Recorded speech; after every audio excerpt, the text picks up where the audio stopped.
ธาสาธุชนญาติโยมท่านพุทธบริษัททั้งหลาย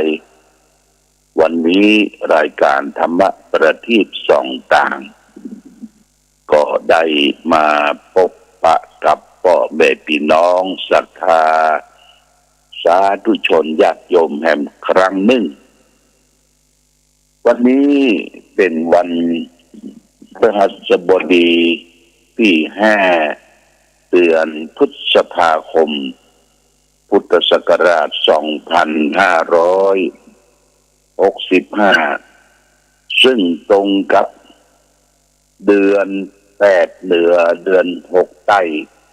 ขึ้น5ค่ำวันนี้เป็นวันพฤหัสบดีขึ้น5ค่ำเดือน8ญาติโยมอากาศท้องถิ่นในวันนี้ก็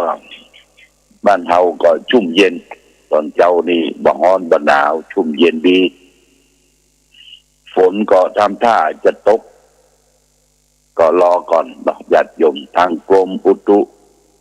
นิยมวิทยาก็บอกว่าทางภาคเหนือเขาเนี่ยจะมีฝนฟ้าลมแรงอยู่เขาก็ต้องเฝ้าดูระมัดระวังเรื่องฟ้าเรื่องฝนการเดินทางไปทางใดต้นไม้ใหญ่กาในป่าในเขาหรือเขาอยู่ใต้ต้นไม้ใหญ่ก็ต้องระมัดระวังนี่ก็คือเรื่องของลมฟ้าอากาศที่เกิดขึ้นในท้องถิ่นในช่วงนี้เป็นช่วงที่อากาศร้อนนะตอนกลางวันญาติโยมนะอากาศแดดสอดส่องตอนกลางวันนี่ก็ถือว่าแสงพระอาทิตย์สอดส่องมาที่ไหนมันมืดมันครึ้มหรือหน้าต่างเขาบ่เคยเปิดสักกำเตื้อเขาก็เปิดหน้าต่างไล่กระจกเช็ดถูผ่อกอยเคหสถานบ้านจ่องของเขาเพื่อได้รับลมรับอากาศเสื้อผ้าอาภรณ์ที่นอนหมอนมุ้งญาติโยมเอาตึงเอาตากเลยเอาตึงเอาตากเอาซักบัดนี้การซักผ้านวมเพื่อก็ซักได้นะผ้านวมผ้าตัวใหญ่นี่ซักได้ส่งไปที่ร้านซักผ้าร้านซักผ้านั้นเพิ่นก็ซักแล้วก็อบใส่น้ำหอมใส่ถุงใหญ่ก็คืนนึงก็เพิ่นก็คิดตามราคาเป็นค่าซักค่าผงซักผ้าค่าน้ำอบน้ำหอมนี่ก็เป็นการดีในญาติโยมปันกันทำงานแล้วก็เมื่อเข้าหน้าร้อนแล้วก็เก็บผ้าไว้จะไปใช้ผ้าตัวหนาจะไปผ้านวมผ้าอย่างเนี่ยเอาเก็บเอาตบเอารวมกันไว้ในตู้กะเก็บไว้มันมิดชิดพอหน้าหนาวปุ้นออกพรรษาแล้วก็ออกมาใจนี่ผ้าผ่อนท่อนสบายของใจของอย่างจัดไว้เป็นสัดเป็นส่วนเนื้อญาติโยมเด้อจัดไว้เป็นสัดเป็นส่วนในบ้านในจองเคหสถานบ้านอยู่บ้านคือวิมานของเรานะบ้านคือวิมานของเราบอกว่าบ้านบอกว่าวัดคือที่อยู่ที่อาศัยเป็นวิมานสร้างความร่มรื่นเย็นหูเย็นตาเย็นกายเย็นใจนี่ก็ช่วยกันพัฒนานั่นก็คือหมายถึงว่าสิ่งที่มันมีอยู่เนี่ยคือมันดีขึ้นพัฒนาเนี่ยคือสิ่งที่มีอยู่คือมันดีขึ้นมันสวยงามขึ้นอย่างตัวเฮาและท่านทั้งหลายก็เหมือนกันต้องพัฒนานะญาติโยมอย่าไปให้มันถอยหลังเข้าครองบ่ใช่ว่าแก่ตัวมาแล้วบอกว่าหญิงบอกว่าชายป่วยปะละเลยเพิกเฉยบ่ดูแลตัวเองตัวเก่าเผาผมยุ่งหน้าตาเหี่ยวย่นอะไรอย่างเนี้ยเราก็ต้องพัฒนาประเด็นนี้เปิ้นมีวิชาการใหม่ๆของใจของซอยเป็นของมาทาหน้าทาตาอันยังก็มีญาติโยมเป็นโฆษณาเพื่อได้พัฒนาตัวเองตัวเก่าคือมันใหม่ในบ้านในจองเขาก็เหมือนกันนะที่ไหนมันอุกมันรกที่ไหนแดดบ่ส่องไฟบ่ถึงเขาก็เพี้ยวกวาด จะไปเก็บสะสมไว้นักเอาไปทิ้งไปขว้างหรือเอาไปบริจาคให้แก่คนยากคนจนคนค้นแค้นที่เพิ่นบ่มีกินมีใจนะญาติโยมอย่างผ้าผ่อนต้นสบายเฮาก็เหมือนกันอุ้ยไม่อุ้ยศรัทธาญาติโยมบางคนนี่เก็บไปเป็นแอมถามว่ายังไปเพิ่นว่าเสียดายมันว่าของใจของเดิมแต่เวลาตายปุ๊บเนี่ยญาติโยมเขาจะเอาไปเผาละนะไปเผามันก็เป็นประโยชน์นะบ่เป็นประโยชน์อันใดเพราะฉะนั้นสิ่งใดที่มันเป็นประโยชน์ก็คือเป็นประโยชน์แก่บุคคลอื่นคนใกล้เคียงญาติโยมประโยชน์ที่สำคัญประโยชน์ในภพนี้และประโยชน์ในภพหน้าวันนี้จะเอาสาระธรรมมาฝากนี่แก่ศรัทธาญาติโยมสาระธรรมที่มาฝากในวันนี้เรื่องช้างติดลมช้างติดลมช้างตัวใหญ่เนี่ยมันลงกินน้ำถ้าหารู้ไหมว่าน้ำนั้นมันเป็นเปอะเป็นตมมันเป็นติดมันออกมาได้ญาติโยมตัวช้างติดลมมันเป็นจะได้เราก็ลองฟังถ้าเราจะเปรียบเทียบชีวิตนี้ก่อนว่าเหมือนการเดินทางนั่นทางระยะไกลแล้วก็หนทางชีวิตนี่บาราบเรียบตลอดสายจะต้องมีหลุมมีบ่อญาติโยมนะมีหลุมมีบ่อมีคนตมที่เป็นหนทางที่คุกคะลำบากถ้าบุคคลใดดำเนินชีวิตไปด้วยความไปอย่างระมัดระวังก็มีหวังถ้าบาระมัดระวังก็มีหวังพัดลงในหลุมในบ่อนั้นหลุมโลกนะญาติโยมคือความคิดออกคิดอยากได้คิดอยากเป็นในทางที่ผิดมีแต่จะเอาท่าเดียวเนี่ยจะเอาท่าเดียวคนอื่นไทยจะเป็นว่าอย่างใดก็จ้างเขาเถอะบ่สนใจจะเอาท่าเดียวน่ะไทยมีได้อย่างใดก็เป็นการตกหลุมแห่งความเห็นแก่ตัวนะเป็นว่านะญาติโยมเอาอย่างนี้อย่างนี้จะเอาก็ได้อย่างเดียวบาเลียวบ่อซ้ายแลขวาตั้งหน้าตั้งหลังของได้อย่างเดียวเนี่ยต้นว่าเป็นคนเห็นแก่ตัวติดลมตัวนี้แล้วพระพุทธเจ้าก็ตรัสว่าอสุจีมนุษย์มนุษย์ผู้เห็นประโยชน์ส่วนตนส่วนตัวน่ะเป็นคนไม่สะอาดนะไม่สะอาดญาติโยมเราต้องช่วยเหลือเฟื้อไฟอนุเคราะห์สงเคราะห์ซึ่งกันและกันของกินของใจในโลกสภาพสิ่งแวดล้อมเปิ้นมีขึ้นมาเนี่ยเขากินร่วมกันอยู่ร่วมกันใจร่วมกันแม้แต่อากาศที่เขาหายใจถึงวันเนี่ยเป็นของสาธารเป็นของสาธารณะภัยหายใจอากาศดีเข้าไปก็ได้รับผลดีต่อร่างกายในญาติโยมนะและหลุมต่อไปหลุมรักคือความฟักไฟในเรื่องของกามหาเหยื่อมาป้อนความอารมณ์ใคร่ของตนเองเป็นประมาณความอยากรู้ร้ายความเจ้าชู้หลายเมื่อความเจ้าชู้หลายมีความหมกมุ่นโดยในการทางการซึ่งเท่ากับการขุดหลุมฝังศพของตัวเองในญาติโยมนะบางคนมีหมกมุ่นอยู่ในกามคุณก็คือรูปเสียงกลิ่นรสโผฏฐัพพะหรือพูดง่ายๆก็ทางกามก็คือหมายความว่ามีอยู่แล้วมีหนึ่งมีสองมีสามทะเยอทะยานอยากจะได้คนนั่นอยากจะได้คนนี้เป็นความภาคภูมิใจเนี่ยเป็นว่าตกหลุมรัก เป็นการขุดหลุมฝังตัวเองว่าญาติโยมนะนี่ก็คือหลุมที่สองหลุมรัก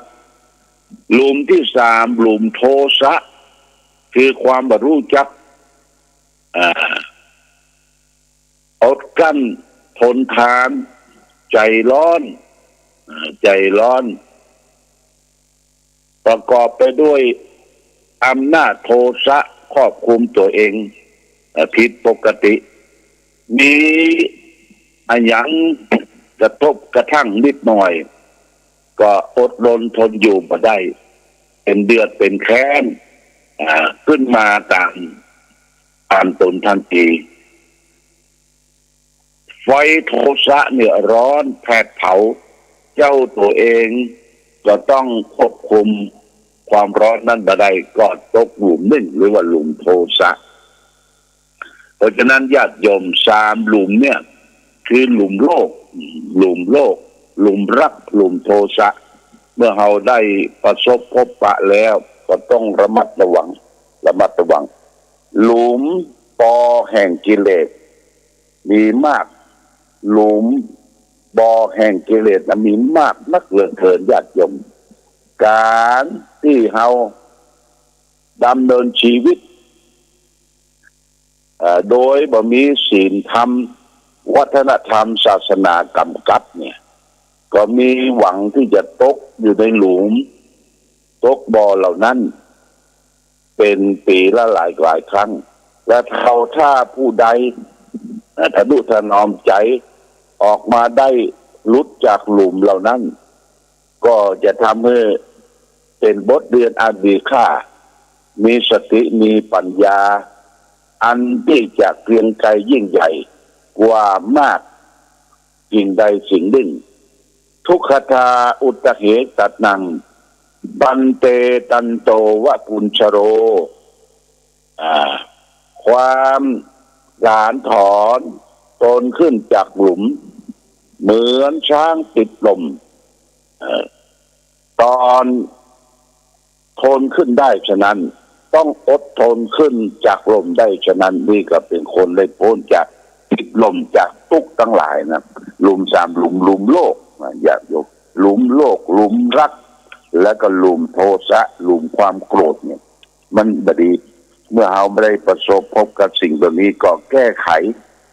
ขชีวิตของตนเองที่ได้เข้าใกล้พระพุทธพระธรรมพระสงฆ์เพื่อรู้จักตัวเองตัวเก่า